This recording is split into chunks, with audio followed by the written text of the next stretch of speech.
Olá, boa noite. Estou vendo algumas pessoas que já estão entrando aqui. Tiago Araújo acabou de acenar aqui. Olavo das Neves, lá de Santarém. Charles Andrade.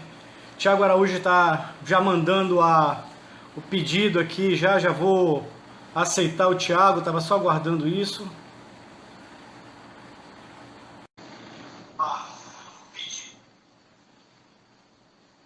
Estamos só aguardando o Tiago Araújo entrar aqui na live. Olá, Tiago, tudo bem? Me escuta bem? Tudo bem, amigo? Tá me ouvindo bem aí? Tá conseguindo ver? Estou conseguindo te ver, sim. Tá um pouco tremida a imagem, mas estou te ouvindo bem. Quero primeiro te agradecer pela gentileza da tua disponibilidade para estar fazendo esse bate-papo. Que isso? Ontem Para nós... mim é um prazer, para mim é um prazer, Eduardo, conversar com você. Você que é um cara competente, experiente, conhece o Pará tão bem, né? Ainda mais nesse momento de crise que a gente vive, dialogar contigo para mim é um prazer muito grande. É uma alegria muito grande, Thiago, estar contigo aqui. Nós temos algumas pessoas que já estão entrando aqui, estamos com quase 20 pessoas já assistindo. E, bom, para quem acabou de entrar, a ideia dessa conversa surgiu de um bate-papo meu com o Thiago ontem. Nós estávamos trocando umas figurinhas. Enquanto estava rolando a sessão na Assembleia ontem, nós estávamos trocando mensagem, eu estava tirando dúvida, e o Thiago me mandou o projeto que estava sendo votado, o projeto que tratava do pedido de autorização de crédito de mais de 500 milhões de reais para o governo do estado do Pará. Eu li o projeto e acompanhei a sessão, que foi uma sessão extremamente longa ontem, e vi o protagonismo do deputado Tiago Araújo.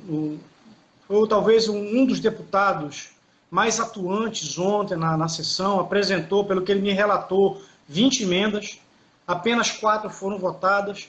E esse bate-papo com o deputado Tiago Araújo ele é fundamental para a gente compreender um pouco da dinâmica legislativa do Estado do Pará. Às vezes a gente está aqui de fora, a gente não consegue entender os meandros da atividade parlamentar. Existe todo um rito regimental, existe toda uma lógica parlamentar.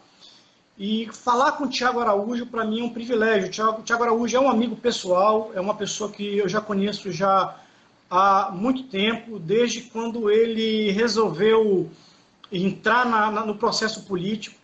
Acho que ele tinha 18 anos de idade, em 2012, quando ele teve a primeira candidatura para vereador no município de Belém, foi eleito.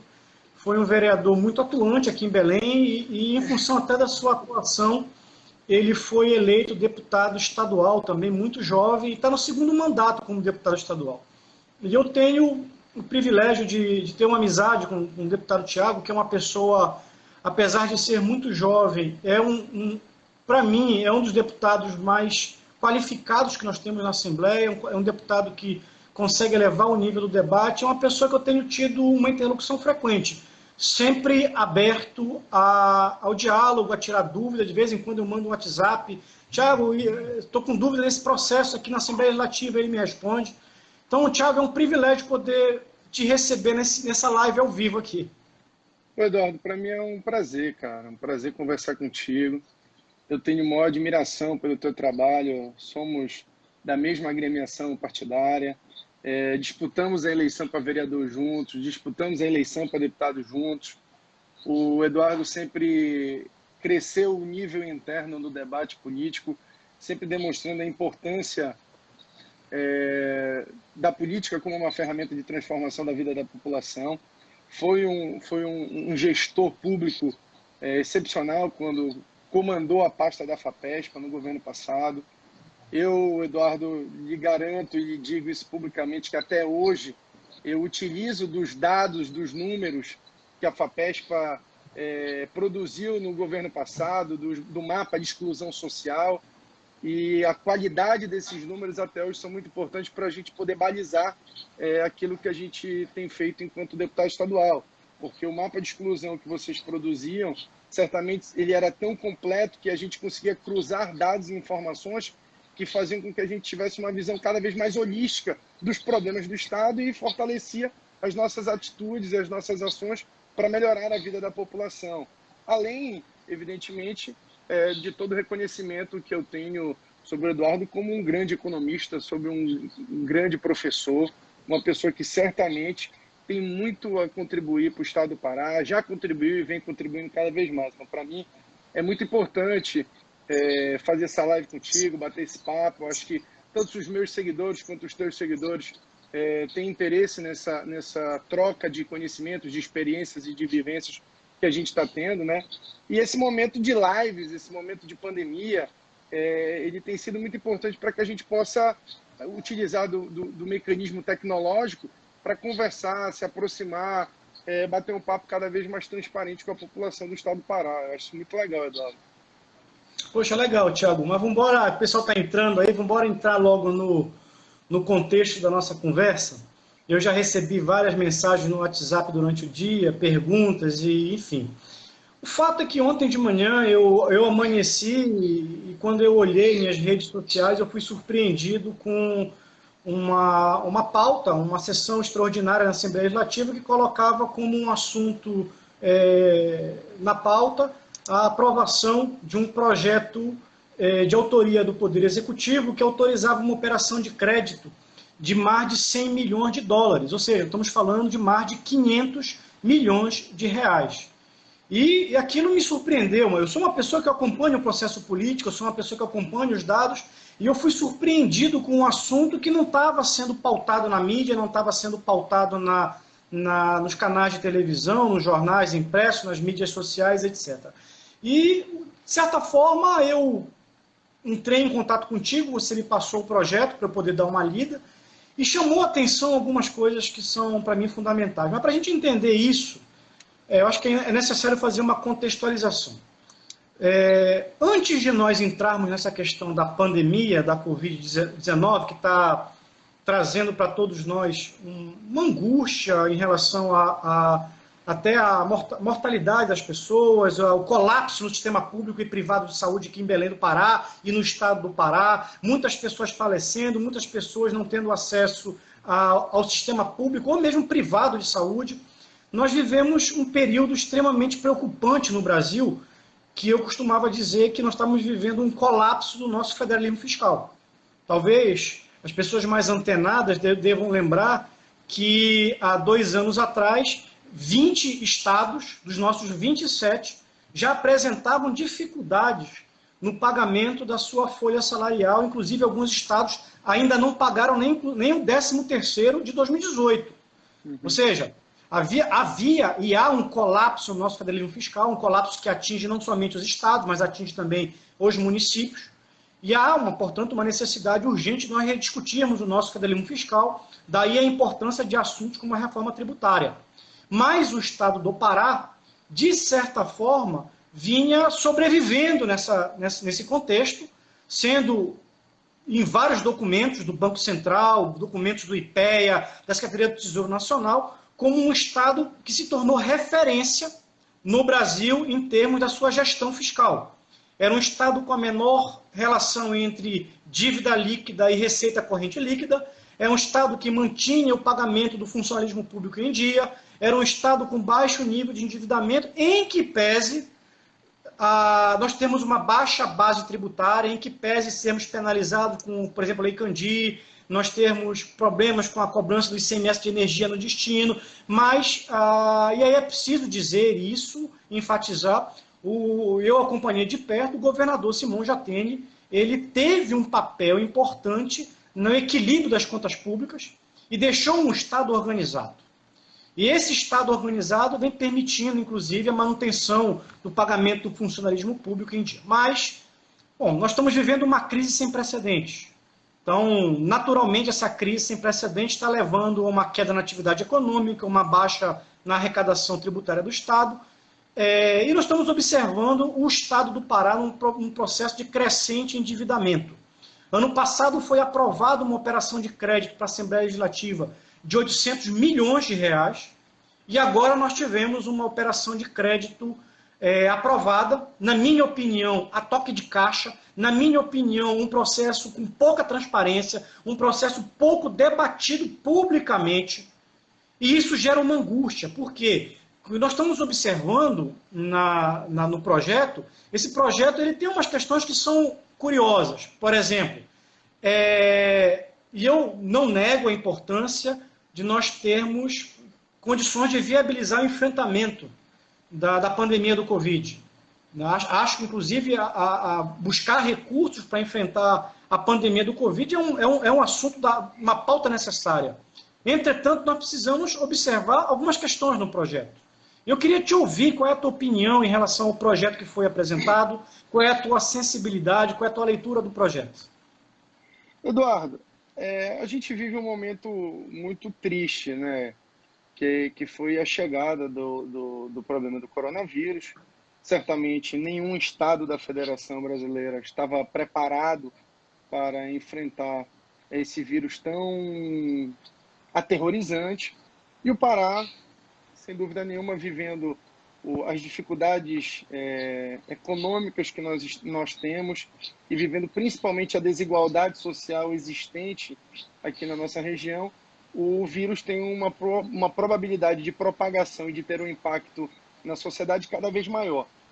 E o que acontece? O governo, em 2019, pegou 2 operações de crédito aprovadas pela LEPA, uma de 500 milhões e outra de 300 milhões. São 2 operações de créditos com destinações opostas. Uma é a reestruturação da COSAMPA e a outra é dos mais variados tipos de investimento, né? E agora faz o pedido para a Assembleia Legislativa da autorização de 100 milhões de dólares. Pela cotação do dólar que está lá, 5,50, a gente está falando algo em torno de 550 milhões de reais, mais de R$500 bilhão. Para você ter uma noção, esse projeto chegou na Assembleia Legislativa no dia 29 de abril. 29 de abril. Anteontem, ele foi aprovado na Comissão de Justiça e Finanças numa reunião conjunta e no outro dia ele já estava na pauta para ser deliberado. Nós da oposição, que somos poucos deputados, questionamos a celeridade do projeto, ponderamos a necessidade de uma explicação técnica do corpo do governo do Estado, para que a gente pudesse ter uma noção holística daquilo que se estava pensando para o investimento do coronavírus. E a única informação que a gente tinha era um destacamento muito frágil que estava como anexo único do projeto. Esse anexo único, Eduardo, ele dividia essa operação de crédito em 3 etapas. Uma que era a resposta emergencial ao coronavírus, outra que era fortalecer as ações de regulação, vigilância e saúde e a gestão do programa. O que nos assustava naquele momento é que a gente estava falando de 550 milhões de reais, mais de R$500 bilhão, querendo ser aprovado pelo Poder Legislativo, num espaço extremamente curto de tempo para que a gente pudesse acompanhar esse processo e entender a destinação desses 550 milhões de reais. E naquele momento a gente tinha pouquíssimas informações de como seria investido esse recurso. Mesmo assim, tivemos a sensibilidade de entender da importância que seria a destinação final de combate ao coronavírus e combinamos que a gente esperaria para entrar na pauta no outro dia o destacamento, o detalhamento de como seria gasto esse recurso. Tudo bem, aprovamos na comissão, foi aprovado por unanimidade, apesar da gente entender que foi muito rápido o processo de tramitação interno na casa e que a gente compreende que poderia ter sido feito um debate mais amplo, mais detalhado, até para que a sociedade possa ter noção daquilo que está se propondo, né? Mas veio para a pauta. Chegando na pauta, a gente começou a sessão ontem, 9 horas da manhã, de maneira remota. Essa sessão foi terminar quase 10 horas da noite, né? Vários itens na pauta, incluindo o projeto de empréstimo oriundo do governo do Estado do Pará. Só que o que nos assusta é que o detalhamento, esse detalhamento de como ia ser investido cada pedaço desse recurso foi chegar para nós, deputados, quase 2 horas da tarde. Ou seja, a gente já estava em sessão, já estava em debate, já tínhamos entrado na primeira parte da ordem do dia, já estávamos em discussão da matéria do empréstimo e 15 e 17 da tarde de ontem chegou o detalhamento. Então a gente não teve informação completa para saber onde ia ser destinado o recurso para poder votar tal matéria. Só que a gente também entende que esses 550 milhões, se ele tiver um bom planejamento, um bom investimento e uma boa destinação, vai ser um legado positivo para o Estado do Pará. Principalmente porque a gente está tratando da saúde pública. A gente sabe que o nosso sistema público de saúde no Pará, ele está muito aquém do sistema nacional. Para você ter uma noção, a Organização Mundial de Saúde exige que a cada 10 mil habitantes você tenha um leito de UTI. Aqui no estado do Pará, a gente não consegue ter um leito a cada 100 mil habitantes. Ou seja, é mais preocupante ainda a nossa realidade. Quando você puxa para a região do Marajó, que é uma região extremamente desigual, os índices são piores ainda e isso vai acarretando cada vez mais problemas. Então, o que a gente sempre ponderou? Que esses 550 milhões de reais, ele fosse investido muito mais com finalidade de resolver o problema do coronavírus e após o enfrentamento da crise, que isso fique como um legado para a população paraense, do que uma coisa única e exclusivamente emergencial. Para você ter uma noção, Eduardo, só a parte de gerenciamento, supervisão dos hospitais, auditoria externa e recursos de contingência, a gente está falando de 28 milhões de dólares. A gente não está falando desses 28 milhões de dólares serem investidos em remédio, em testes rápidos, em respiradores, em hospitais fixos. A gente está falando de coisas que são de gerenciamento, coisas do setor administrativo. Outra, quando a gente vê 7 milhões de dólares sendo investidos na implantação de um observatório, é complicado. É complicado. Aí a gente pega 14 milhões e meio de dólares para a implantação e estruturação de núcleos internos de regulação. Olha, você vai ver que a gente tem uma quantidade de recursos extremamente grandes destinados para atividade meio, não é atividade fim. O que a gente brigou muito? Que 80% desse recurso fosse destinado para aquisição de medicamento, que fosse destinado para aquisição de respiradores, de bomba de infusão, que fosse destinado para pagamento de equipes médicas. A gente está tendo no estado do Pará uma grande dificuldade de encontrar médicos. Então a gente poderia elevar o preço da remuneração, evidentemente com a autorização de todos os órgãos responsáveis, para que a gente pudesse tentar atrair médicos de outros estados para vir para o Pará para atender nesse momento.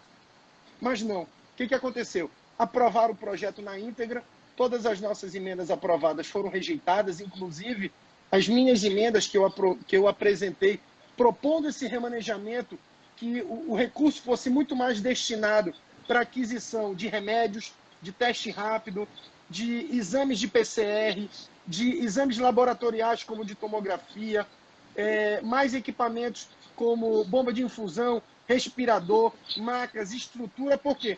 Porque isso, ao passar a epidemia do coronavírus, isso fica como legado. A gente vai poder, o governo vai poder pegar e redistribuir esses respiradores para o fortalecimento dos hospitais municipais dos 144 municípios do estado. Mas não, ficou um pedaço gigantesco desse recurso destinado para a parte meio, para a parte administrativa. E isso nos preocupou, isso me preocupou muito, porque essa parte administrativa não ficará como legado para o estado do Pará, para a população paraense, após a crise do coronavírus.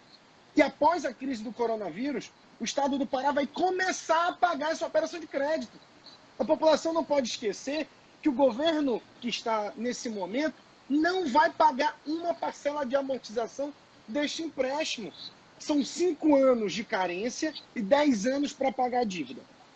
Ou seja, o governo está propondo uma operação de crédito que vai endividar o Estado e certamente esse endividamento do Estado, o próximo gestor que vai começar a pagar.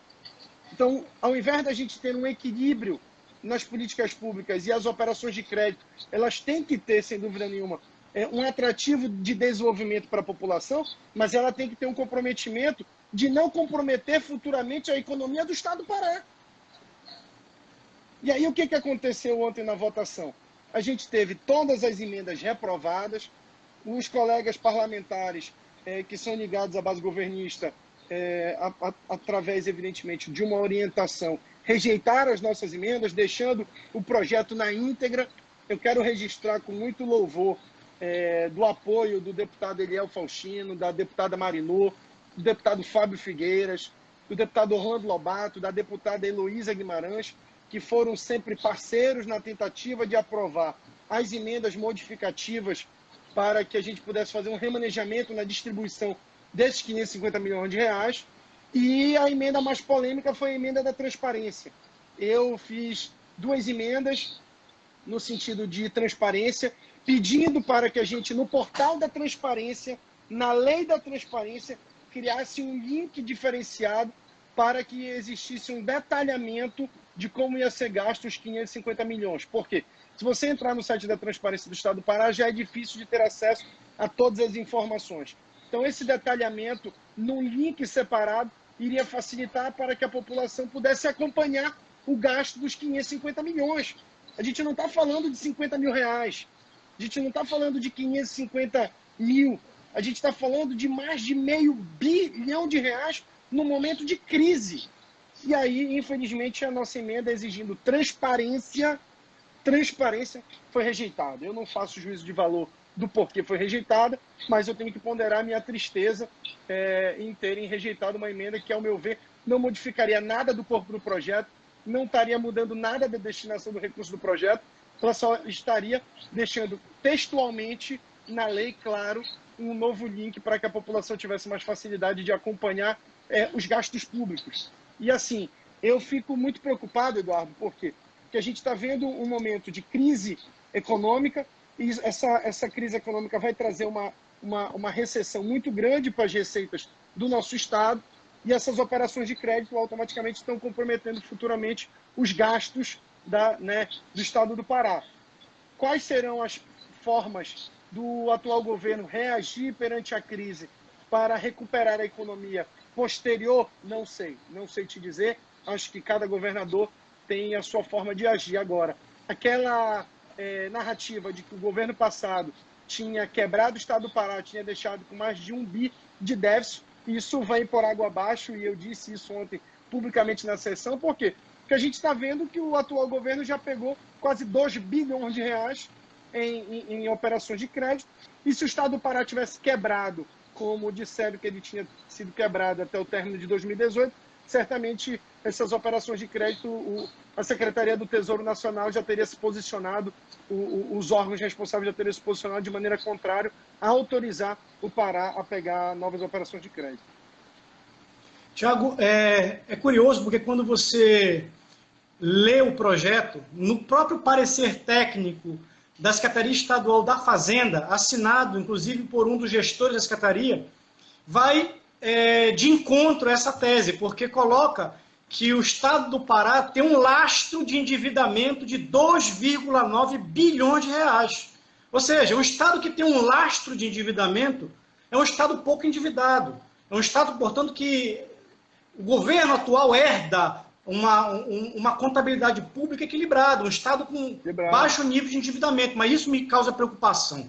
Quando eu analiso esse cenário, algumas coisas me causam preocupação. A primeira coisa que me chama claramente a atenção é quando você coloca claramente que a sua emenda de transparência, o que todo cidadão do Estado do Pará quer é transparência na forma como os recursos públicos são gastos. E, para mim, é muito curioso, às vezes chega a ser até questionável por que o Poder Legislativo do Estado do Pará derruba uma emenda que abriria a transparência daquilo que está sendo gasto através dessa operação de crédito. Então, isso é um primeiro ponto que me causa estranheza. Segundo, de acordo com o projeto, você mencionou esse ponto, mas eu quero voltar nisso. Quando você coloca os juros que está embutido nessa operação de crédito, o que o Estado do Pará vai pagar não são 550 milhões. O que são 651 milhões. 651 milhões de reais. E o que as pessoas que estão nos ouvindo aí precisam entender? Essa conta vai ser paga por nós. Mas paga quando? Aí tem algumas pegadinhas. Você tem um prazo de carência de 5 anos. Então, esse governo atual, ele não vai pagar essa conta. Ele vai deixar uma herança maldita para o próximo governo. Independente de quem vai ser o próximo governador ou se vai ser reeleito o governador Helder, se vai ser um outro governador. O próximo governador, daqui a 5 anos, ou seja, na metade do segundo mandato do próximo governador, vai começar a pagar essa conta. E isso vai comprometer a capacidade de investimento do Estado. Capacidade de investimento em quê? Em saúde, em educação, em segurança, em infraestrutura, em saneamento básico. Ou seja, por isso nós precisamos estar atentos da forma como essa operação de crédito está sendo aprovada. Um terceiro ponto que você colocou aí, que me chama muita atenção, é quando, analisando o projeto, você tem 3 grandes eixos de investimento ali, mas mais de 50% daquilo que está sendo contratado, daquele recurso que está sendo pego, emprestado, porque o empréstimo vai ser para atividades meios, atividade de gestão ou contratação de pessoa jurídica para fazer a gestão do programa. Para mim, isso é um montante muito elevado.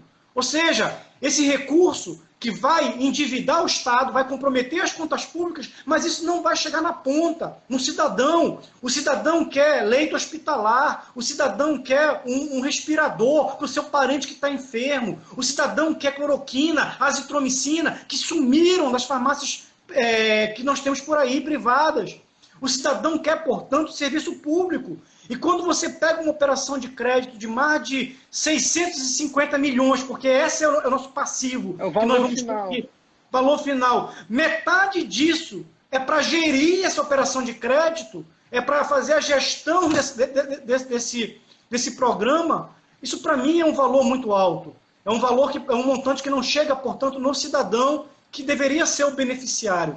Um quarto ponto que, e aqui, sem entrar em juízo de valor, nós precisamos entender que, em função do momento que nós estamos vivendo, esse momento de um colapso no sistema público e privado de saúde, de uma pandemia, com a decretação... Eduardo, tudo agora vai ser sem licitação. Pronto, era isso que eu ia mencionar.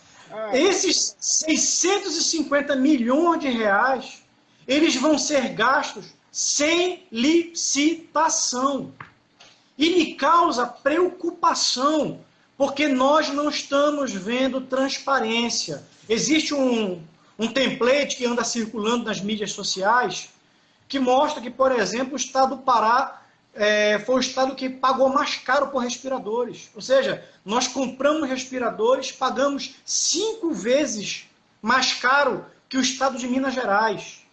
Então, enquanto Minas Gerais estava pagando 50 mil reais no respirador, o estado do Pará está pagando 250 mil reais no respirador.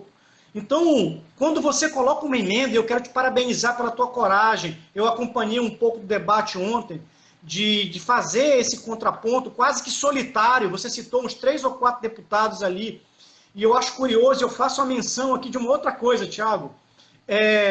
Eu queria muito que o governador Helder Barbalho tivesse a oposição que o governador Simão Jatene teve. Porque quando o Simão Jatene foi governador, nós tínhamos uma oposição que era barulhenta, que era raivosa e muitas vezes injusta. E hoje nós não vemos quase oposição, nós temos aqui 4, 5 deputados de 42 fazendo oposição. Isso é muito ruim para o processo democrático, porque é o poder legislativo que deve fiscalizar o executivo. E quando um deputado, o deputado Thiago Araújo, propõe uma emenda com o objetivo de dar mais transparência ao gasto desse empréstimo, e essa emenda da transparência é derrubada, isso realmente é uma coisa que nós precisamos refletir como sociedade. E eu percebi uma coisa, eu quero te fazer uma pergunta, Thiago, uma impressão que eu tive minha ontem. Você mencionou que esse projeto ele foi apresentado, ele foi aprovado nas 2 comissões numa reunião conjunta, foi para a pauta no dia seguinte, um processo muito rápido. Um processo muito rápido que até inviabiliza você de analisar o projeto de uma forma mais detalhada. Ou seja, imagino que você deve ter votado o projeto com conhecimento superficial. Mas eu queria que tu comentasses isso, porque ficou claramente uma impressão para mim ontem, e eu acompanhei, e eu quero parabenizar a Assembleia Legislativa do Estado do Pará por ter, através da TV Alepa, e fico frustrado porque eu estava acompanhando quase 10 horas de sessão, fiquei boa parte do tempo aqui com o computador ligado, ouvindo, poucas pessoas acompanhando a votação, talvez muitos nem saibam que exista no YouTube a TV Alepa, onde você pode acompanhar a participação dos deputados, e é legal porque a gente consegue fiscalizar e saber quem é quem. Então, saber como é que o deputado está votando, como é que o deputado está encaminhando, como é a postura do deputado. Mas me pareceu ontem que esse processo atropelou, eu diria, o regimento. Parece que as coisas foram muito rápidas. Qual é a tua percepção em relação a isso? É impressão minha ou foi uma coisa muito a toque de caixa ontem isso? Eduardo, em função da pandemia e da urgência que se tem na aprovação de algumas matérias, se quebrou os interstícios regimentais. Então, não foi uma aprovação de maneira ilegal, mas ela foi uma aprovação de maneira rápida ao extremo, principalmente porque a aprovação dessa operação de crédito não faz com que amanhã o recurso já esteja na conta do governo do Estado. Isso ainda vai processar, isso ainda vai ter autorização do banco, do BID. Então, assim, existe todo um trâmite. O que poderia ter acontecido? Mais diálogo, mais explicação, mais informação. Esse projeto, como eu disse para você, chegou no dia 29 de abril na Assembleia. Anteontem, a gente teve a explicação muito superficial do secretário de Fazenda e da diretoria de planejamento da Secretaria de Saúde, mas tudo de maneira muito superficial e de maneira remota. A gente foi ter o detalhamento, a matéria já estava em pauta, em discussão há mais de 3 horas de debate. Então, assim, dentro do tempo regimental, foi tramitado dentro da Assembleia? Foi, em função da quebra dos interstícios. Mas eles poderiam, de maneira democrática, ter apresentado com antecedência esse projeto para todos os parlamentares, que as pessoas pudessem tomar ciência daquilo que estava sendo tramitado internamente, para que a gente pudesse ter o direito de apresentar emendas, de contribuir com a elaboração do projeto. Mas o que acontece, Eduardo? O governo não tem interesse algum que nós, parlamentares, possamos emendar e fazer modificações no seu projeto. Quando eu digo governo, eu estou dizendo os parlamentares ligados ao governo. Por quê? Porque a demonstração é clara. Eu tinha ontem 20 emendas apresentadas. Elas praticamente, em síntese, eram o remanejamento dos recursos mais para atividade final do que para o meio, ou seja, mais focado em medicamentos, respiradores, testes rápidos, tomografias, enfim, para ficar como um legado para a população e basicamente no sentido da transparência, ou seja, coisas óbvias, coisas que a sociedade está pedindo, está exigindo, está aí nas redes sociais implorando e que não estava acontecendo. Eu certamente achei que os parlamentares iriam ser solícitos na avaliação das nossas emendas.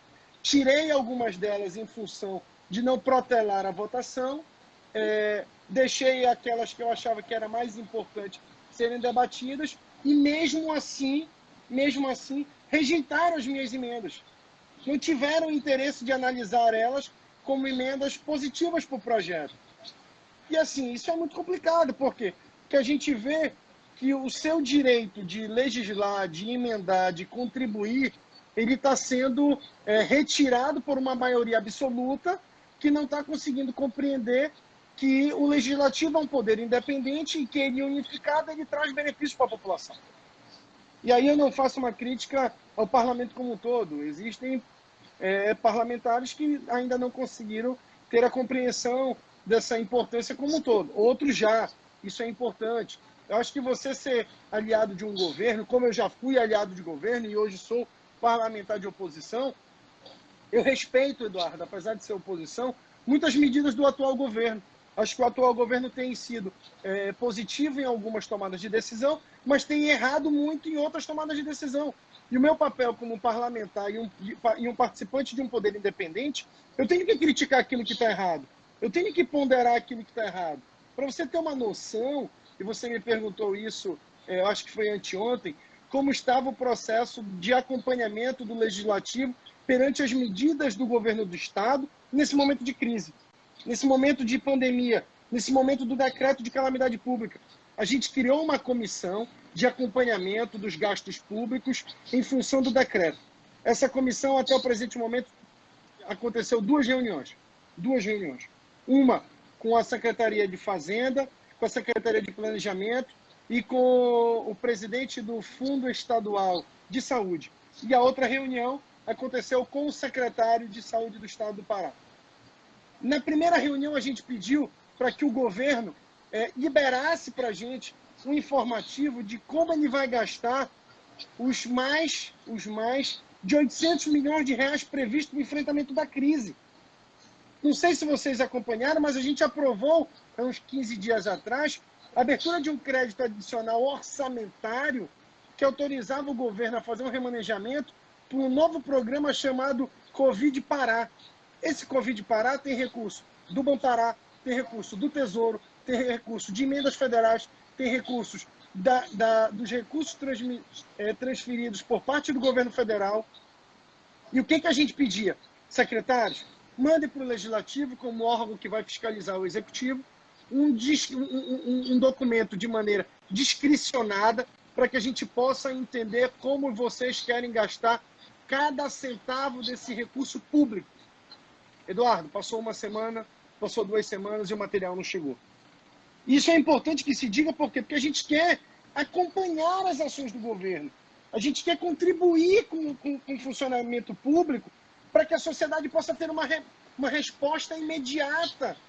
A população está morrendo. Os hospitais de campanha são importantes? São. Mas quando acabar a pandemia, o hospital de campanha vai embora. E o que vai ficar restando para a população? A gente tem que ter os respiradores. A gente tem que ter o fortalecimento dos leitos nos hospitais municipais. Muitos municípios têm hospitais municipais e não está tendo infraestrutura para o enfrentamento ao coronavírus. E agora era o momento para a gente estar dando leitos de UTI, respiradores, bombas de infusão, equipamentos que possam, no passar da crise, ficar para o fortalecimento da saúde pública. Tem coisas, Eduardo, que infelizmente às vezes na vida tem que acontecer para que a gente possa tomar tais medidas. E infelizmente essa pandemia chegou, é uma pandemia extremamente voraz que tem destruído muitas famílias, isso é muito triste, mas certamente o investimento maciço na saúde pública só está acontecendo em função dela. E é triste dizer o seguinte, os governantes têm culpa, porque se a gente tivesse feito um trabalho preventivo antes do chegar da crise, certamente a gente não estaria vendo o estado do Pará na dificuldade que está, com casos de maneira crescente. A gente é muito subnotificado no Pará, a gente não está tendo testagem, a gente não está tendo acompanhamento clínico, a gente não está tendo distribuição dos medicamentos que estão aí sendo estudados como propulsores da diminuição dos impactos pulmonares que o vírus traz para a população. E aí o que a gente está vendo é conflitos políticos, brigas políticas, dúvidas sobre a legalidade da aplicação dos recursos, dúvidas sobre possíveis esquemas de corrupção, e eu digo isso de modo global no estado do Pará, não só do governo, mas dos municípios também. E o que a gente precisa entender é que esse vírus é o nosso único inimigo, que a gente tem que estar juntos, unidos, para combater o coronavírus, porque ele é extremamente destruidor e ele é extremamente prejudicial, tanto para a saúde da população quanto para a economia do Pará. Tiago, eu quero fazer um contraponto, já vou pedir para a Carolina aqui também nos passar, que ela está anotando as perguntas aqui, eu pedi para nos ajudar aqui nesse ponto. Eu não sei se porque o meu parou de chegar pergunta, o meu não chegou nada mais. Não, ela está me dizendo que tem 4 perguntas, mas eu quero, antes de passar para ela, vou até mostrar a vocês aqui, a Carolina, aqui, mas é fazer um comentário contigo, até para fazer um contraponto. Eu mencionei, agora há pouco, que eu, como cidadão, eu gostaria que o atual governo do Estado tivesse a oposição que o governo anterior teve. Eu gostaria que o Helder Barbalho tivesse na Assembleia Legislativa a oposição que Simão Jatene teve, que foi uma oposição, eu diria, aguerrida, barulhenta, etc. Muitas vezes até injusta naquilo que se colocava. Eu me lembro que nós estamos falando agora do colapso do nosso sistema público de saúde, e é fato que o sistema público de saúde no estado do Pará deixa muito a desejar, e não dá para comparar a infraestrutura de saúde que nós temos aqui na Amazônia com o que tem, por exemplo, de infraestrutura no sul e sudeste do Brasil. Nós realmente temos um volume de infraestrutura hospitalar bem inferior, mas eu diria que se nós não tivéssemos os hospitais regionais, os 12 hospitais regionais que foram construídos durante a gestão do governador Simão Jatene, muito provavelmente a situação no estado do Pará seria muito pior. Inclusive, agora o Abelardo Santos, lá em Coraci, está funcionando como um pronto-socorro, mas é um equipamento público de saúde que foi um legado da gestão anterior. E durante muito tempo, eu acompanhei isso de perto, que eu estive na gestão do governador Simão Jatene, eu vi a oposição se posicionar muitas vezes contrário aos hospitais regionais. Eu ouvi deputado de oposição fazer pronunciamento chamando o hospital regional de elefante branco. Aquilo me marcou. E quando a gente vai para o interior, eu sei que você viaja muito para o interior, e a gente já se encontrou várias vezes no interior, quando você vai em Tucuruí, quando você vai em Altamira, quando você vai em Santarém, quando você vai em Breves, quando você vai nos vários municípios do interior, quando você vê com toda a deficiência que há, inclusive vi um protesto do pessoal lá de Tucuruí em relação ao funcionamento do Hospital Regional de Tucuruí, mas com toda a crítica que se faça à gestão do hospital, você tem um equipamento público de saúde que atende aquela população.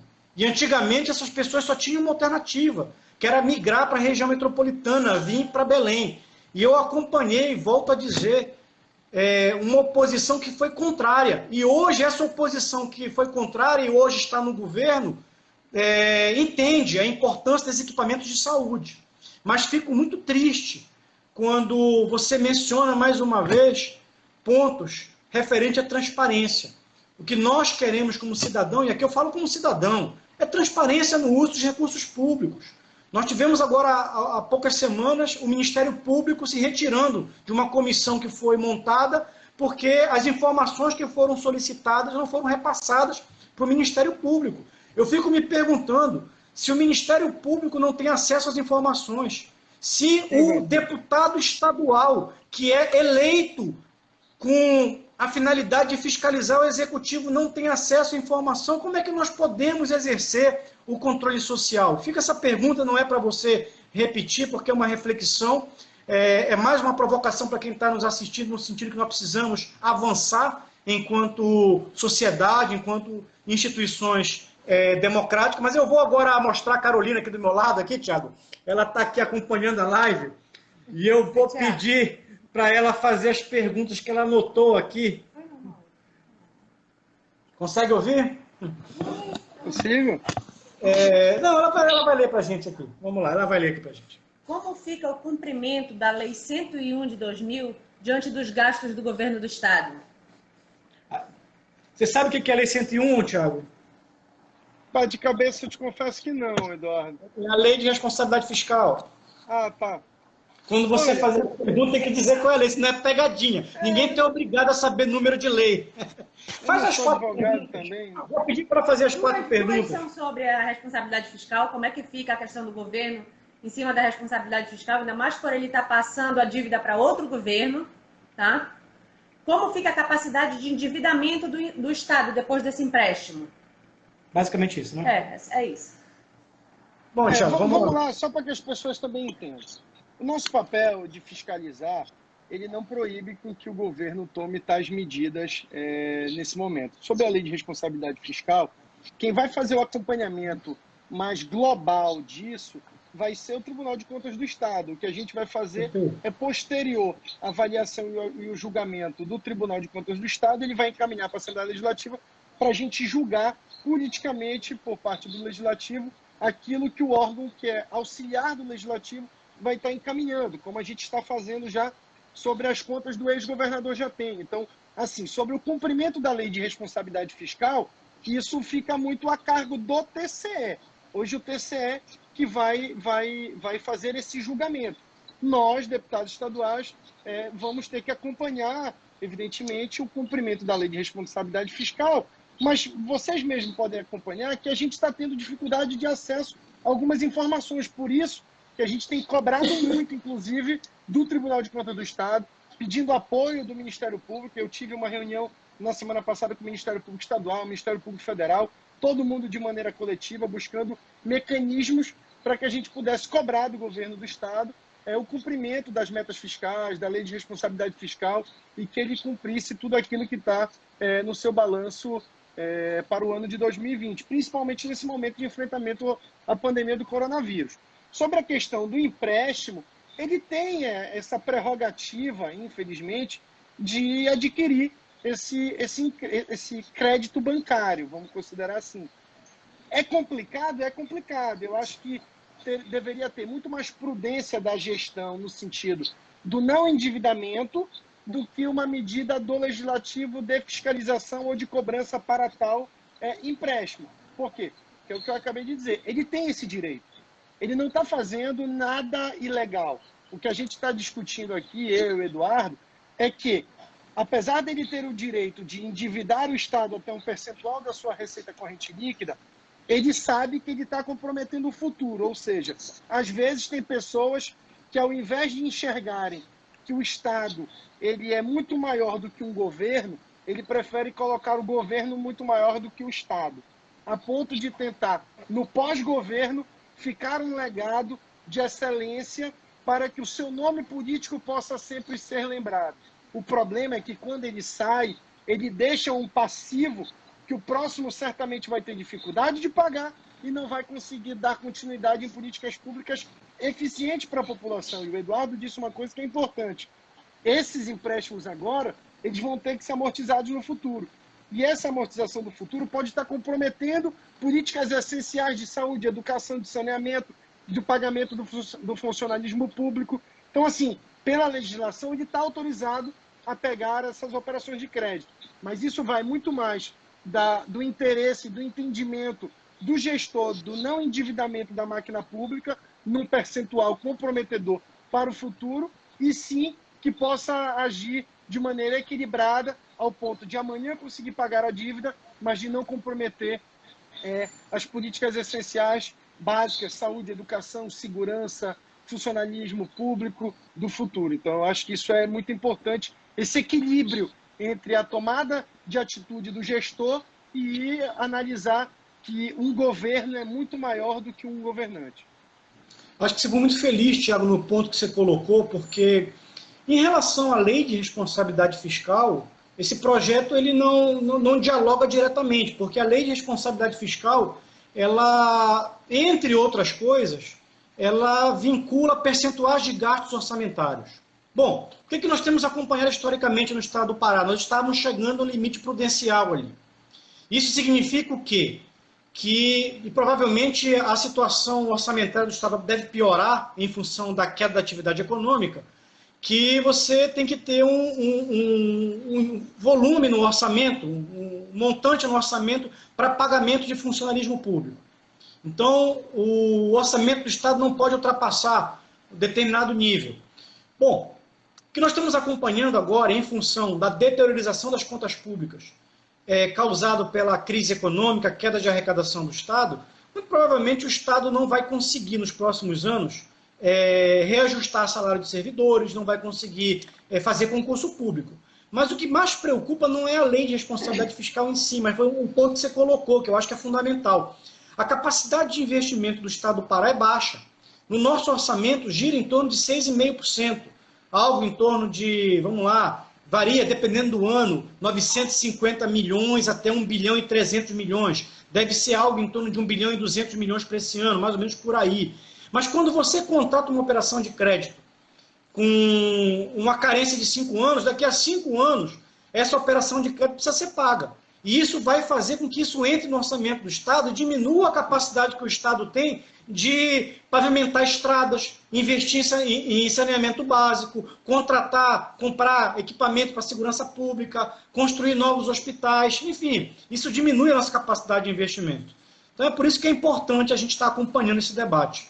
Eu acho, Thiago, que, enfim, da minha parte, eu acho que o assunto que a gente tinha para tratar hoje, em grande parte nós conseguimos, pelo menos, situar de uma forma geral para quem está nos ouvindo.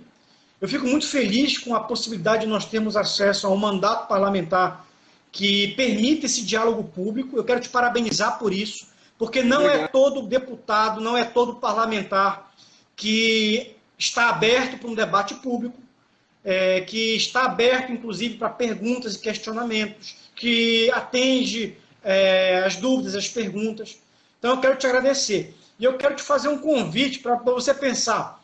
Eu acho que a gente poderia, nessa live de hoje, ter ido além disso. Nós poderíamos ter tratado, inclusive, da situação do combate à pandemia no estado do Pará. Eu recebi perguntas por WhatsApp. O que a Assembleia Legislativa está fazendo para o combate às ações do Covid, à pandemia, para amenizar as dores da sociedade. É um tema muito longo. E eu queria te fazer um convite, se tu topas, a gente reproduzir uma nova live semana que vem, para a gente tratar somente disso. Eu queria, Eduardo, assim, eu sempre fui um político que sempre busquei entender as dificuldades do nosso Estado para que a gente pudesse, através dessas dificuldades, balizar aquilo que seriam nossas frentes de ataque para minimizar o problema da população. E por que eu te digo isso? Porque você foi um cara, enquanto esteve na FAPESPA, que produziu, e eu disse no início da live, documentos fantásticos sobre a desigualdade. E, principalmente, a população da região metropolitana, e eu acho que eu tenho muitos seguidores da região metropolitana, não tem noção da desigualdade existente no Estado. E eu queria te convidar, tu me convidaste para essa, e eu queria te convidar para que a gente pudesse bater um papo de maneira antecipada, com divulgação antecipada, dos problemas sociais do Estado. Por quê? Eu tenho feito muitas críticas que a desigualdade social existente no Pará, ela tem sido um fator extremamente agravante do enfrentamento ao coronavírus. Para você ter uma noção, e você sabe disso, 54,7% da população paraense não tem acesso à água potável. A gente tem mais de 1,5 milhão de paraenses que não têm acesso à energia elétrica. Temos um percentual gigantesco de pessoas que não têm saneamento básico.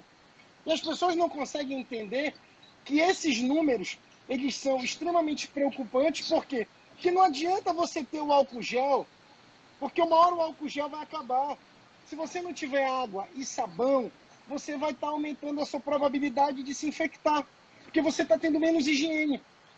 Então, esses números sociais, esses dados de desigualdade, eles são impactantes no momento de crise do coronavírus. E eu acho que os governantes poderiam enxergar 3 formas de atacar o coronavírus. Esse é o meu entendimento. Eu não sou médico, eu não sou economista, mas eu sou uma pessoa curiosa que tenho conversado, inclusive, Eduardo, com muitos infectologistas, pneumologistas, alguns colegas deputados que são médicos, e conversei com ex-secretários de saúde, enfim. Eu entendo que o Pará poderia estar focado em 3 grandes frentes para amenizar o problema do coronavírus. 1, pegando os indicadores sociais e tentando diminuí-los. A gente tem um número gigantesco de pessoas residindo na região metropolitana em cômodos pequenos, o que facilita com que se propague a contaminação do vírus. Outra, a gente tem uma quantidade gigantesca de pessoas que não têm acesso à água potável, energia elétrica, saneamento, e isso tudo também são propulsores da contaminação. Então, essa linha de ataque seria importante. Eu ponderei nas minhas redes sociais e fiz documentalmente isso ao governo, pedindo para que o governo, no caso da água potável, pudesse, em função do decreto de calamidade pública, tentar contratar caminhões-pipas e distribuir água potável para as famílias que não têm acesso. Aí algumas pessoas tentaram distorcer a proposição, dizendo que iria acabar a água dos mananciais. O que eu estava propondo era nada mais, nada menos, tentando diminuir o déficit de água potável. E acho que era uma medida importante. Por quê? Porque a higiene, todo mundo sabe que é fundamental para a não proliferação do vírus. Então eu acho que essa frente de ataque social era importante. Outra frente de ataque social, atendimento clínico. A gente tem visto o problema das pessoas. A pessoa hoje, ela está se infectando. Os estudos têm mostrado que nos 10 primeiros dias, se você entrar com a droga, com as drogas que estão sendo analisadas como drogas importantes para o enfrentamento do vírus, a gente vai ter resultados muito bons. Ou seja, atendimento clínico, testagem, a partir da testagem da detecção do problema, medicamento, para que a pessoa possa ser medicada e fique na sua casa em plena recuperação. Então a gente vai precisar de médicos, de atendimento, de testes rápidos de exames laboratoriais e de muita medicação. E posterior a isso, a questão dos hospitais, a questão dos leitos de UTI. Essas 3 linhas de atuação certamente já iriam melhorar muito o enfrentamento ao coronavírus. Então, eu queria te convidar para que, ou essa semana ainda, ou no início da semana que vem, a gente pode ver uma data, combina uma nova pauta. Acho que essa pauta da desigualdade social é importante. Muita gente não tem noção da desigualdade existente no estado do Pará e que a gente possa cada vez mais balizar as nossas ações enquanto cidadão, enquanto político, enquanto representante da sociedade, para diminuir os déficits e a desigualdade existente no estado. Perfeito, Thiago. Eu fico muito feliz de ver um parlamentar como você fazendo ações propositivas. Mas não só fazendo ações propositivas no caminho certo. O que tu estás dizendo, isso foi já quase que aceito como sendo algo padrão em todo o mundo desenvolvido. Em mundo desenvolvido, em saúde preventiva, nós ainda estamos na Amazônia, ainda correndo atrás do saneamento básico. E eu acho que você deve ter tomado conhecimento que a Universidade Federal do Amazonas fez um estudo recente. Acho até que a gente poderia correr atrás desse estudo. Eu li por alto, tomei conhecimento por alto, que alguns pesquisadores da Universidade Federal do Amazonas já estão fazendo uma correlação entre o alto índice de propagação da Covid em Manaus com o baixo nível de saneamento básico em Manaus. E nós temos aqui no estado do Pará cidades que são... A Nanindeua é campeã nacional em saneamento básico. Então, a gente tem desafios para ser enfrentados aqui no estado do Pará que passam pela saúde preventiva. Você está corretíssimo e o desafio está aceito. Vai ser um privilégio poder fazer esse debate semana que vem contigo. Estamos fechados. Pronto. Vamos marcar, a gente organiza, divulga com antecedência para que as pessoas participem. Eu observei, Eduardo, antes de terminar essa live, uma coisa interessante. O número de participantes, ele praticamente foi o mesmo do início ao fim. Eu espero, sinceramente, que a nossa conversa, o nosso diálogo, tenha sido atrativo o suficiente para que as pessoas pudessem acompanhar do início ao fim. Porque geralmente existe uma variação de entra e sai das pessoas nas lives e, graças a Deus, o número nosso não foi tão expressivo, mas foi um número significativo. Eu acho que o que vale é muito mais também a capacidade do debate, da construção e a nossa tentativa de estar explicando, explanando para a população coisas positivas. E, se Deus quiser, que a gente faça novas lives, novas conversas, novos debates, para que a gente possa estar levando conhecimento, aprendendo muito, explicando para as pessoas as nossas vivências, o que a gente tem feito para tentar construir um Pará cada vez mais justo. Pronto, quem sabe não está nascendo no dia de hoje um programa permanente aqui de interação nossa sobre as atividades no estado do Pará, batendo um papo sempre sobre as coisas que estão acontecendo na Assembleia Legislativa, os projetos de leis que estão sendo apresentados. Inclusive, eu não tive a oportunidade de mencionar nessa live, mas acho que a gente pode conversar num outro momento.